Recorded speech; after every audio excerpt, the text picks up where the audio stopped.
This is Earl Nightingale. The purpose of this recording is to tell you about and try to condense one of the most amazing books ever written, Think and Grow Rich by Napoleon Hill. Without question, this single book has had a greater influence on the lives, accomplishments, and fortunes of more individuals than any other work of its kind. All over the free world, there are literally thousands of successful men in all lines of work who are where they are today because they once picked up and bought a copy of Think and Grow Rich, and they'll be quick to tell you so. I first discovered this remarkable book in the fall of 1949. It was of enormous help to me. It helped me decide once and for all how I was to accomplish my goal. It unified my thinking and gave me a straight, clear road to the point I had decided to reach.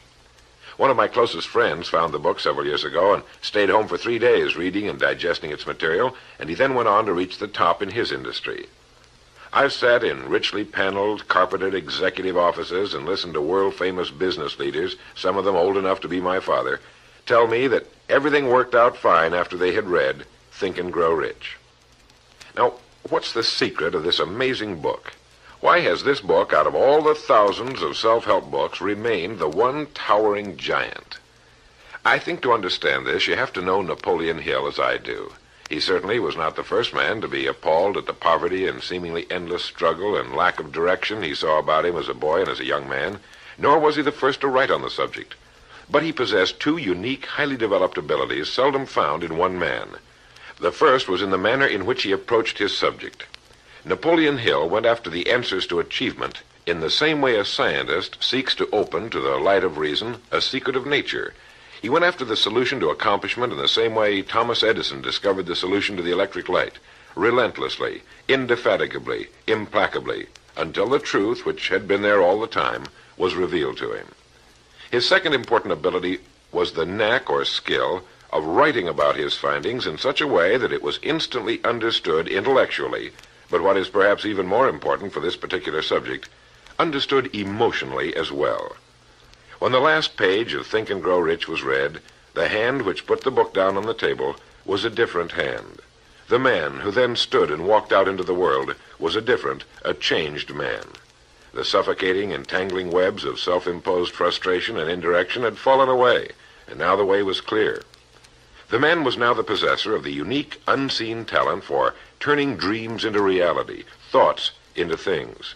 So-called fate or the idle effects of exterior circumstances were no longer in command. He who had been a passenger was now, suddenly, the captain. To begin, we have to understand the simple truth, the principle or philosophy which lies as the supporting structure of this work. Unless whatever it is you build is based on truth, you will end with the entire structure fallen and scattered about you like the armor of Homer's ancient warriors.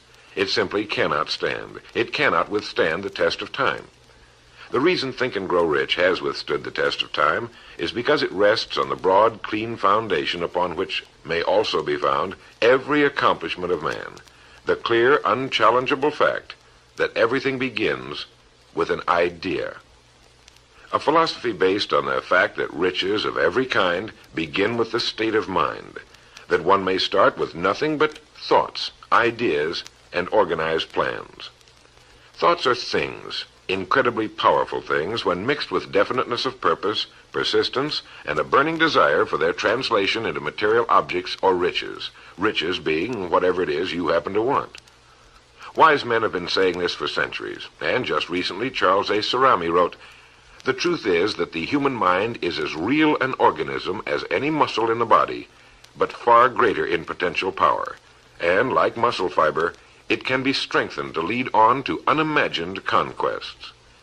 So this, then, is the truth on which Think and Grow Rich is based. If you know what you want, and if you want it strongly enough to muster the kind of persistence that simply cannot be stopped, you will most certainly achieve it.